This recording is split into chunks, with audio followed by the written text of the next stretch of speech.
One moment you were everywhere, on the radio, on TV, in record stores, and burned into pop culture forever. The next, you were gone. This was an era when success came fast, but disappeared even faster.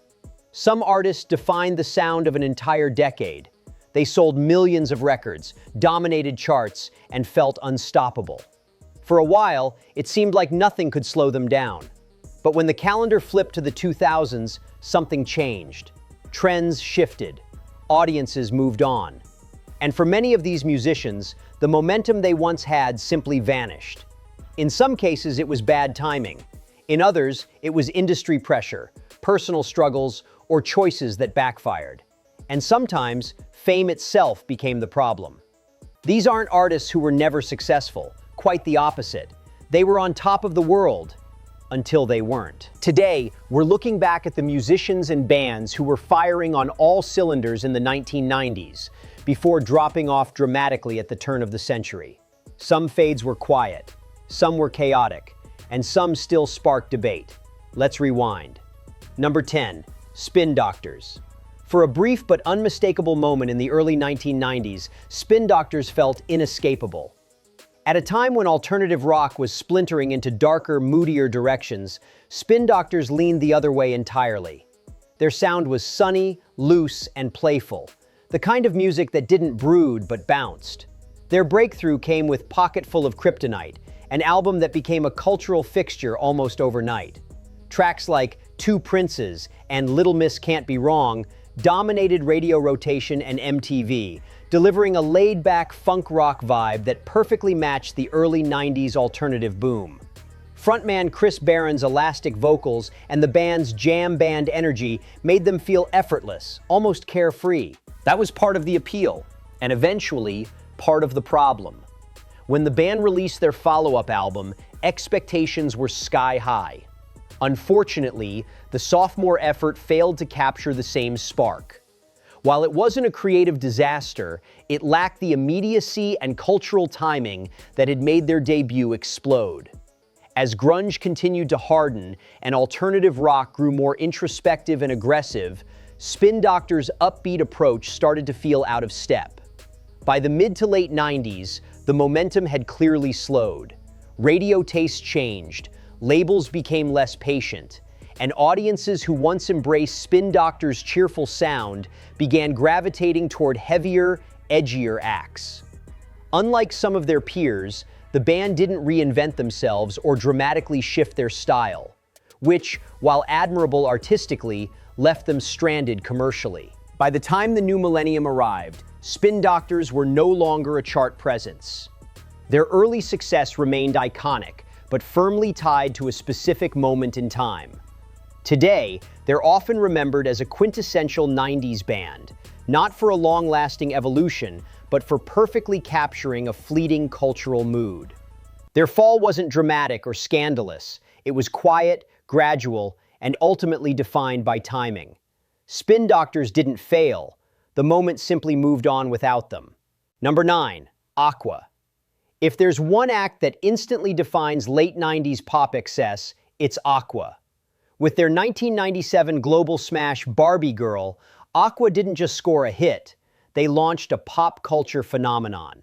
The song was everywhere, from radio stations to toy store aisles, and it turned the group into instant international stars.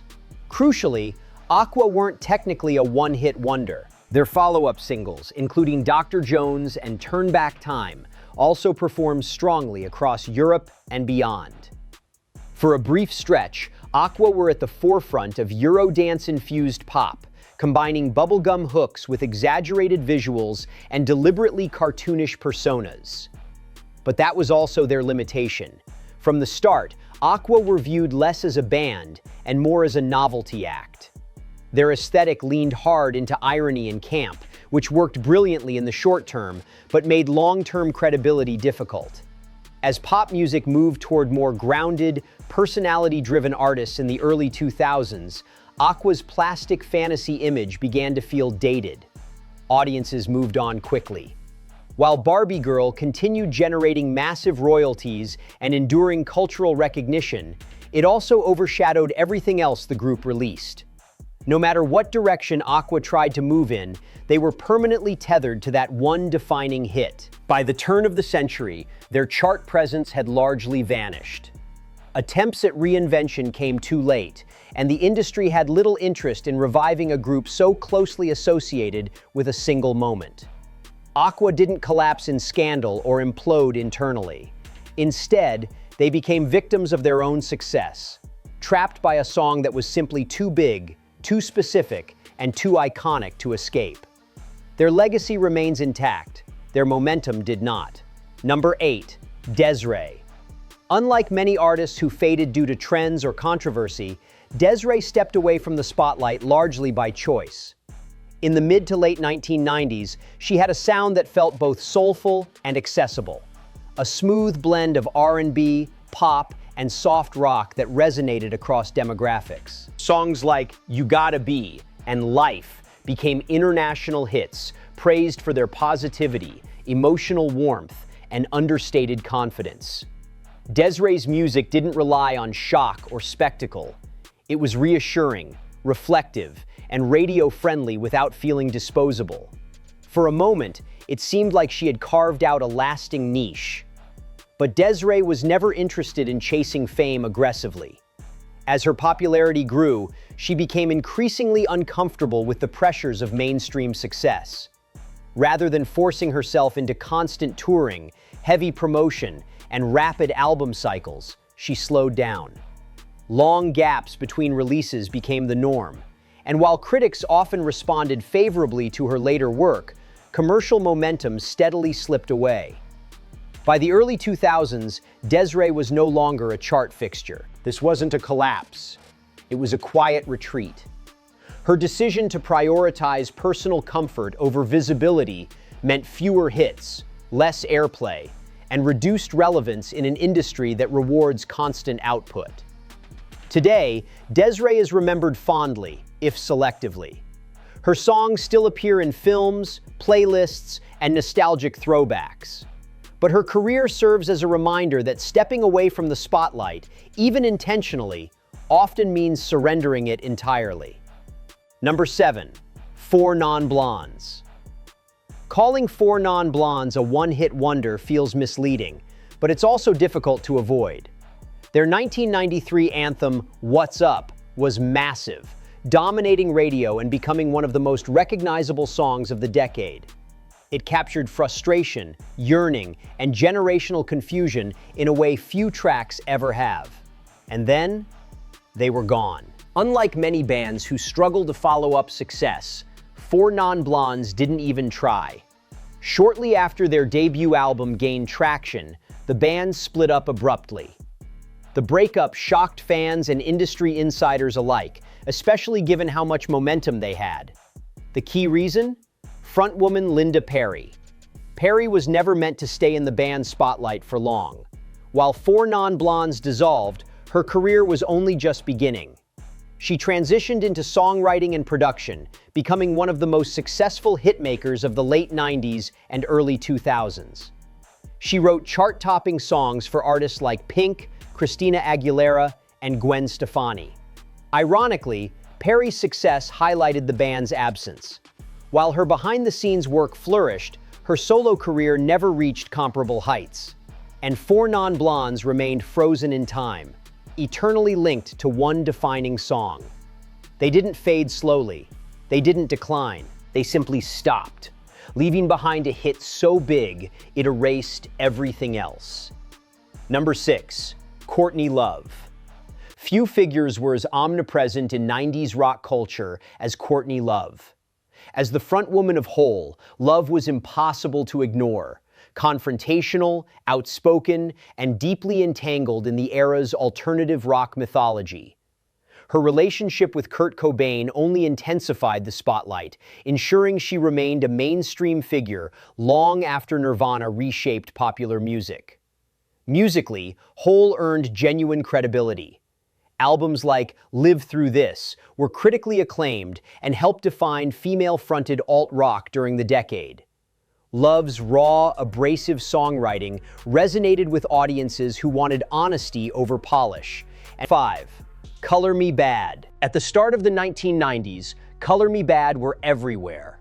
Their smooth blend of New Jack Swing, pop, and R&B made them radio gold, and hits like I Wanna Sex You Up and All for Love turned the group into chart regulars almost overnight. They had the formula down perfectly. Romantic lyrics, polished harmonies, and crossover appeal allowed Color Me Bad to dominate both pop and R&B charts. For a time, they embodied the sleek, accessible side of early 90s music, the kind designed for mainstream success. But trends don't stand still. As the decade progressed, R&B shifted toward grittier, more emotionally raw sounds. Audiences gravitated toward artists with tougher images and deeper narratives.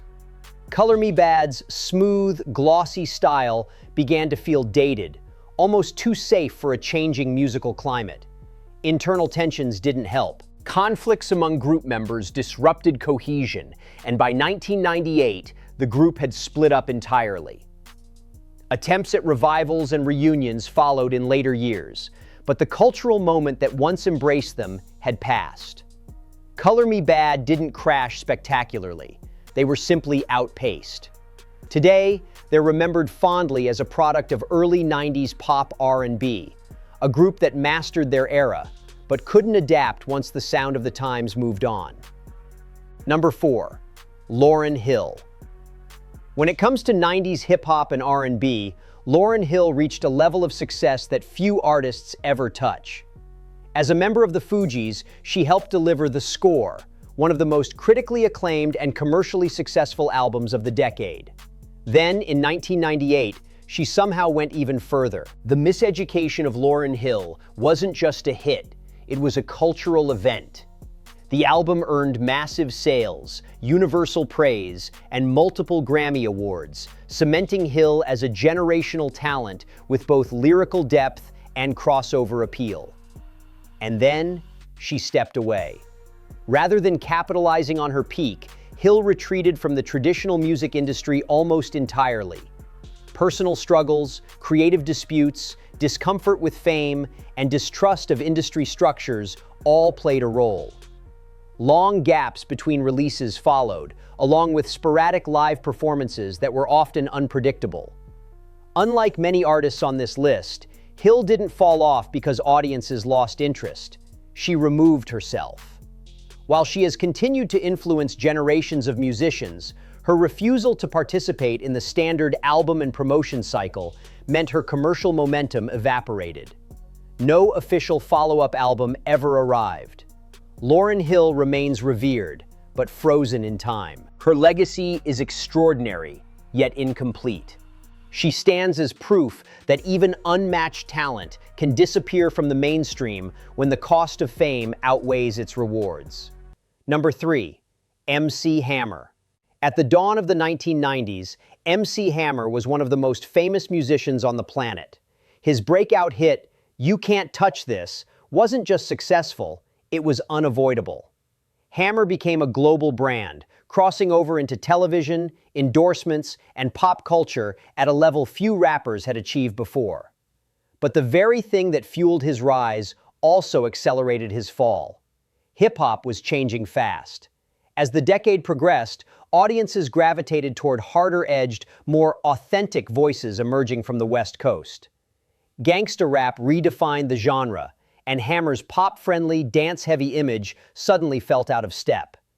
Behind the scenes, the damage was even worse. Hammer's extravagant spending habits, massive entourages, lavish homes, and unchecked expenses drained his finances. By 1996, he filed for bankruptcy, becoming a cautionary tale almost overnight. The industry moved on quickly. Hammer didn't lack talent or work ethic, but timing and excess worked against him.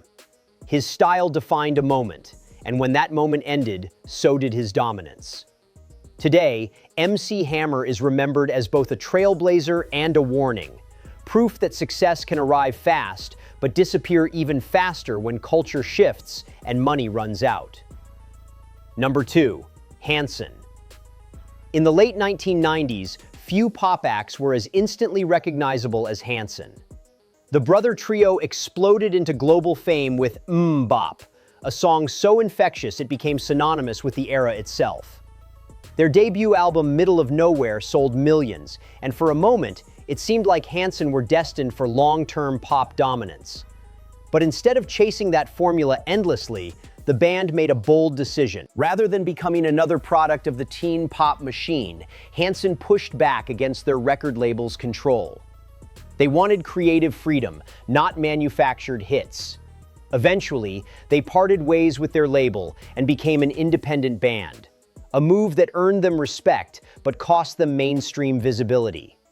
The hits stopped coming. Radio moved on to newer, shinier pop stars, and without major label backing, Hanson's chart presence faded quickly in the early 2000s. That said, this wasn't a collapse rooted in scandal or failure. It was a conscious trade-off. Hanson continued releasing music, touring consistently, and maintaining a loyal fan base. They just did it on their own terms. In hindsight, their drop-off looks different from others on this list. They didn't burn out, they opted out. But in pop culture, absence often feels the same as failure. Hanson proved that survival doesn't always look like stardom, even if the spotlight never returns. Number 1. Vanilla Ice. Few artists embody the phrase rise and fall quite like Vanilla Ice. In 1990, he made history as the first hip-hop artist to top the Billboard Hot 100 with Ice Ice Baby. The song was massive, a cultural phenomenon that transcended genre and era. And then everything unraveled. Almost immediately, questions of authenticity surfaced. Hip-hop was evolving toward rawness and credibility, and Vanilla Ice's pop rap persona quickly became a liability. A highly publicized legal battle over the song's bass line only made matters worse, painting him as opportunistic rather than innovative. As the 1990s progressed, the genre left him behind. Unlike other artists who quietly faded, Vanilla Ice became a punchline, a symbol of how fast fame could turn against you. His name stayed in public consciousness, but no longer as a hitmaker. Attempts at reinvention followed, including shifts toward rock and later reality television, but his days as a chart force were over. The cultural window that allowed Ice Ice Baby to dominate had slammed shut. Vanilla Ice didn't just fall off, he crashed at full speed. And that's why he stands at number 1. Not because he lacked impact, but because the drop was as dramatic as the rise. CTA. The 1990s created stars fast and discarded them even faster. Which artist on this list surprised you the most? And is there a 90s musician you think should have stayed on top but didn't? Let us know in the comments. If this countdown brought back memories, hit like and subscribe for more deep dives into the music, moments, and careers that defined and disappeared with an era.